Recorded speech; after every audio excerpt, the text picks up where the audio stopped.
očuvanje tradicionalne narodne muzike, pogotovo u sredinama koje su rasadnik velikih majstora harmonike i kompozitora, kao što su Temnički kraj i Šumadija, glavni je zadatak svih onih koji žive na ovim prostorima i zato je koncert Tragom velikih majstora harmonike jedna od manifestacija koje će u narednom periodu biti organizovane u cilju sećanja na poznata imena iz sveta muzike, poput Dragana Matića Žilića, Mileta Bolića, Siniše Matejića, Radojke Živković, Toke Ćirkovića. Krajem decembra meseca planiran je novogodišnji koncert, jedno prelepo dešavanje, nadam se da će tako biti, gde planiramo da predstavimo našu staru narodnu muziku, konkretno vezanu za harmoniku, koja je i najzastupljeniji instrument u Srbiji i sigurno mogu da kažem i jedan od najstarijih instrumenta. Naše Tromoravlje, kako imam običaj da kažem, je jedan rasadnik harmonikaša, jedno plodno tlo, gde na teritoriju u krugu od 20 km imamo plejadu vrhunskih harmonikaša i harmonikašica. Tu bi spomenuo pokojnu Radojku Živković, koja je na 20 km od nas, takođe sa moje strane Morave, pokojni dragi Matić Žilić, koji je trostruka prva harmonika Soko Banje, jedinstveni slučaj.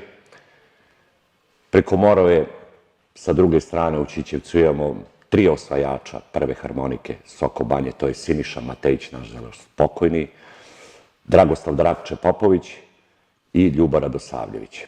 Sa moje strane, na zapadnoj strani, je takođe, nažalost, i pokojni Jovan Toka Ćirković, koji je takođe stavio veliki pečat na našu narodnu muziku i na naša narodna kola i narodni izraz.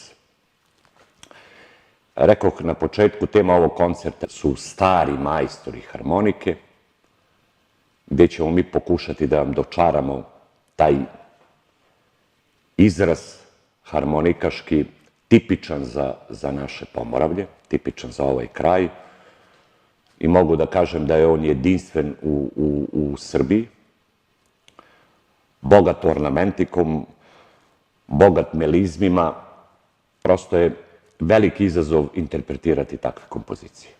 Publika u velikoj sali Opštinske biblioteke Varvarin imaće tim povodom priliku da u jednoipočasovnom programu uživa u kompozicijama velikih majstora harmonike, ali i u pravim narodnim pesmama u izvođenju Radiše Uroševića, najavljuje inicijator ovog dešavanja Željko Damjanović.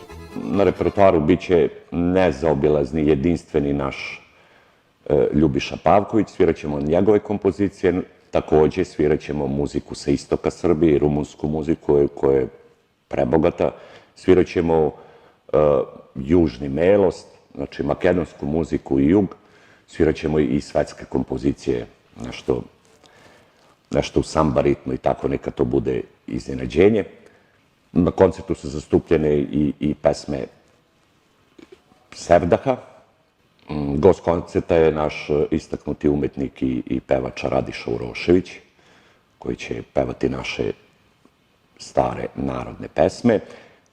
To moram da naglasim svakako, koje su posvećene kompozitorima koji, nažalost, nisu živi, a to je čika Mile Bolić iz Varvarina, koji je komponovao pesmu Skeliđo na Moravi i ona je ostala kao trajni zapis za vijek i vjekova u Radio Beogradu. Pokojni Novica Negovanović i pokojni Tosovac, opet kažem, nažalost. Organizator koncerta Tragom velikih majstora harmonike je Opštinska biblioteka Varvarin, a pokrovitelj opština Varvarin. Koncert će biti održan u ponedeljak 27. decembra sa početkom od 18 časova, a za sve ljubitelje tradicionalnog narodnog melosa ulaz je slobodan.